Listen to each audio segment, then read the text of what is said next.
And to talk more about these love scams, we are now joined by CICC Executive Director Undersecretary Aboy Paraiso. Good morning, Usec. Welcome back to Morning Matters.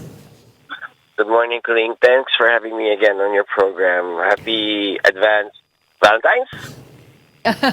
Oh, love month na talaga, Usec, ano? But first, congratulations on your new post now as a chief and now the executive director of the CICC. Okay, so you're getting on the ground, running. Let's start with these love scams. Usually, Usec, pag naririnig natin tong mga scam ng AI, no, they're bots, phishing links, yung mga fake messages, OTPs. But now, they've evolved into love scams. Tell us more about that. How exactly are they doing this? So when you talk about love scams and the use of AI, it's twofold. First, they use the AI technology right now to profile the victims. So all our data that's out there is being analyzed and they profile us. So pag nakita mo yung mga love scams ngayon, medyo targeted na. So they know your name, your likes, your dislikes. So parang pag yung lumalapit sa'yo, sobrang perfect na ng tao. Diba? So that's one. And then the second part of the use of the AI technology is when committing the love scam itself. Before, we always tell people that mag-video call kayo to make sure it's a real person. Now it's not the case. Even if you do video calls, the AI generation or the AI images and AI videos are real time now. So you might be talking or you might be video calling someone, but it's not the real person. It's more of an, if I describe it, it's the filter on steroids when it comes to AI-driven technology. So it's gotten more and more sophisticated. But where do they get this data and how exactly do they reach their victims, Usec? Well, again, there's a lot of data out there because nga, di ba yung mga, una-una, because of the hacks that happened before, so yung mga personal data natin are out there talaga. But second, I think the problem really is, or not the problem, I think the nuance with Filipinos is masyado tayong oversharing. All our emotions, all spectrums of it are online. Pag malungkot ka, you post it. If you're searching, you post it. And even, minsan nga, even bago ako kumain, pinupost mo yung, pinupost ng mga kasama ko yung mga kinapicture pa yung food, di ba? So that's a particular nuance of the Filipinos that makes us vulnerable really to, profiling. Well, Scam Watch PH did say scammers are targeting vulnerability and not ignorance, ano? Why is that an important distinction for the public to understand? Kasi nabanggit mo na nga rin, Usec, we share too much of our lives online and these apparently are what scammers are targeting, people who are so vulnerable. Yung alam nilang baka lonely to, naghahanap ng kausap. So it's not... they're targeting, even if you're tech savvy, pwede ring mabiktima ka nito dahil vulnerable ka. Yun nga yung sasabi natin, Colleen, parang once the heart talks, the mind doesn't listen already. Minsan pag, even if the red flags are there, our hearts, our emotions take over and, we try to ignore it. So talagang yun yung pinoprofile sa atin who are the most emotionally vulnerable. And, they don't even care if you're, kasi parati naman tayo, binobombard na natin mga kababayan natin about the red flags, about these scams, and educating them. But sometimes, again, they target yung who's emotionally vulnerable because even if they're aware, they ignore it. So that's the important distinction of it. Well, I think it's still very important to educate the public. And I know that's part of your anti-love scam awareness campaign. And earlier we showed the profiles, the typical love scam profiles. There are 6. If we could show that again. So meron yung sad boy. Meron din yung slow burn. Usec, ano ba itong mga terms na to? But which among these profiles would you say poses the biggest risk or threat? I think the biggest threat talaga is the slow burn because it does not only target yung physical, yung financial damage mo, yung financial losses mo, but because of the slow burn, you invest emotionally. So ito yung chinatsaga ka, yung talaga naliligaw sa'yo.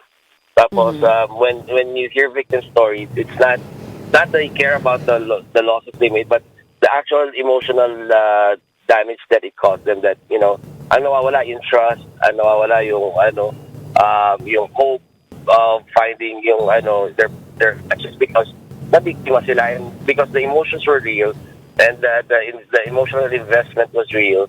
Yun na, yun yung nagiging damage sa kanila. They don't even care about yung nawalang pera sa kanila. Mm-mm.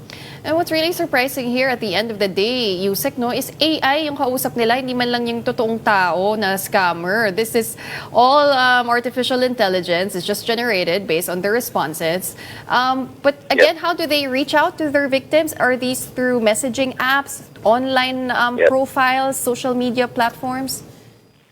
So most of the victims really yung talaga naghahanap, and those who are really victimized, kadalasan sa kanila nanggagaling doon sa mga dating apps, tapos sa mga social media platforms natin, and then they transfer it doon sa mga messaging apps natin. So for example, magpo-post, tapos sasabihin na let's transfer, doon tayo mag-usap sa I think number one is Telegram. Doon tayo mag-usap sa Telegram.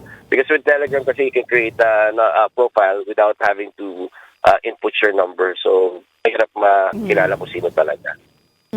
And there's a way to make it not look so artificial, right, Yusek? Kaya siguro mas nabibiktima ang mga tao kasi yung mga pictures ngayon, it's hard to tell kung totoo ba talaga sila. Minsan, napaka-realistic ng mga photo, hindi masyadong, sabihin na natin, hindi masyadong pogi, ganyan. Pero maniniwala ka na, di ba, parang totoong tao to, posible itong maging lover mo.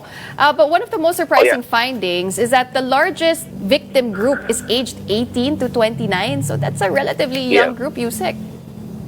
Yeah, that's kasi parang they're trying to explore pa what yung mga ignorant pa doon sa love. Even though, you remember our conversation earlier na even though you're tech savvy, minsan yun yung nagiging downfall mo, yung pagiging techie mo, you're always around social media, you're looking for relevance, tapos yun, maghahanap ka ng parang partner that would fit your interest.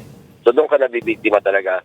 But again, specific scams for specific age group eh. For example, itong age group na to, more vulnerable to the seductor scam kasi ito yung sobrang parang kala mo influencer din, kala mo sikat na tao din, try to mimic someone who's famous. So, yun yung nagiging attraction ng mga kabataan natin. And how do they usually ask for money, Usec, so that I guess our viewers can also be more aware? Pag sila na ay sinascam, ano yung typical lines na sinasabi nila? Yep. So the typical lines would be, for example, yung sad boy, emergencies yan. Kaya sad boy, lahat na ng trahedya nangyari na sa buhay niyan, tuliin. So pagdating naman sa seductress, ito yung medyo delikado because with these kinds of scammers, they ask for compromising photos of you. Kasi they'll send one to you, tapos sabihin, they'll ask you to reciprocate.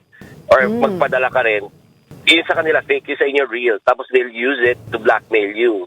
So, iba naman yung mga servicemen na scams, yung kailangan ko ng pera to release, to pay my lawyers, to release my pension. Yung mga escort, straightforward yan. Hingi sa'yo ng pera to send compromising or explicit photos or videos of them. So, iba-iba rin yung mga scams. Iba-iba yung mga ways para mingi ng pera. And do you see both men and women getting affected by these love scams? Well, men, yes, when it comes to the seductress, and the escort women, when it comes talaga sa emotional, yung slow burn, tsaka yung mga servicemen scams.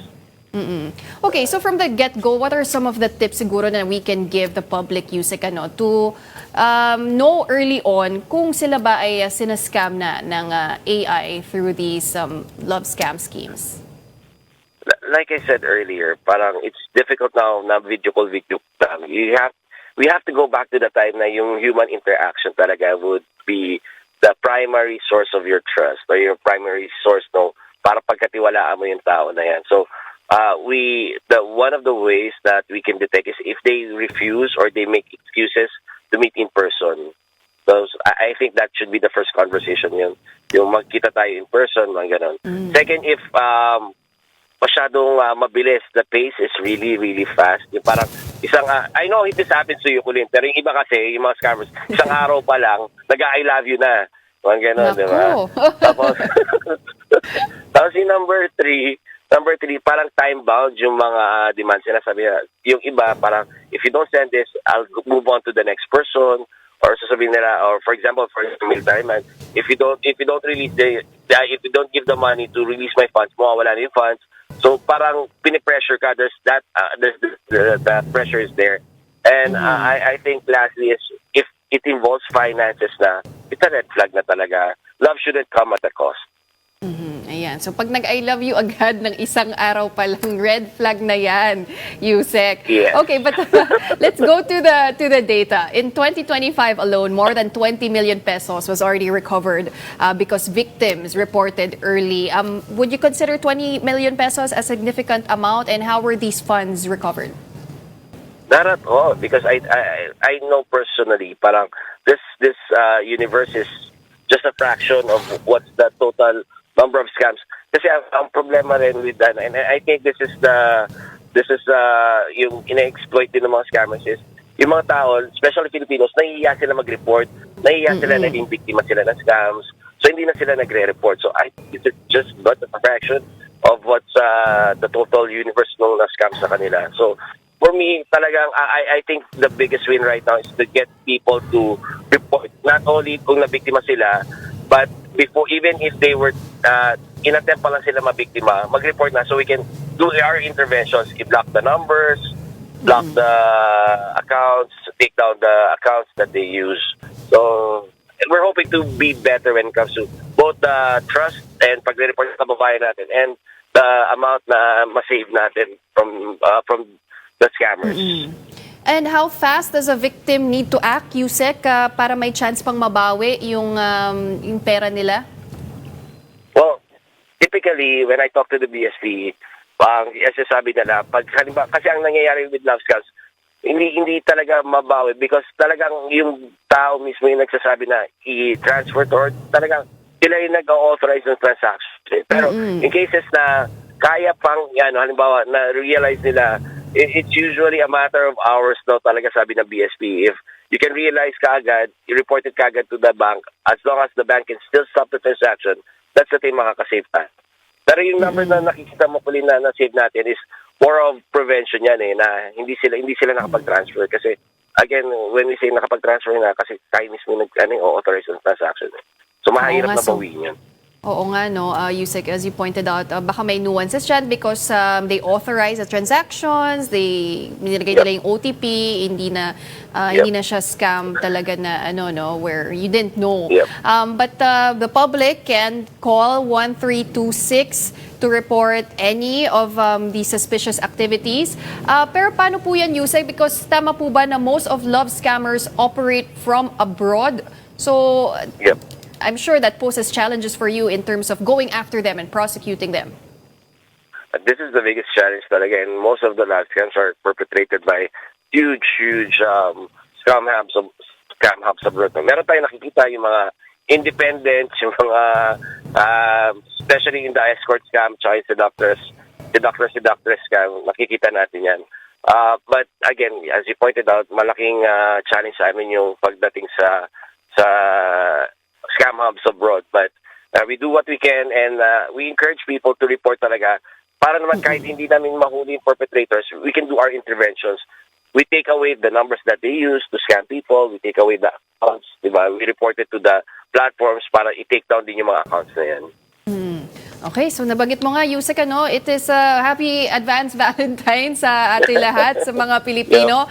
Finally, I guess, what's your message for the public who are looking for love online, lalo na ngayong panahon o buwan ng pag-ibig?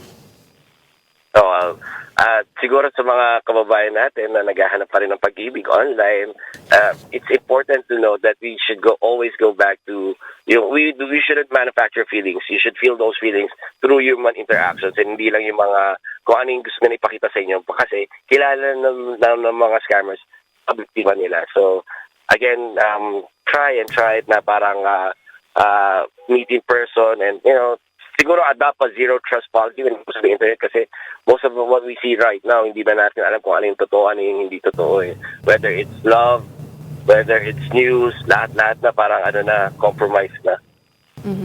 All right, well, thank you very much for your time. That was CICC Executive Director Undersecretary Aboy Paraiso. Thank you. Good morning.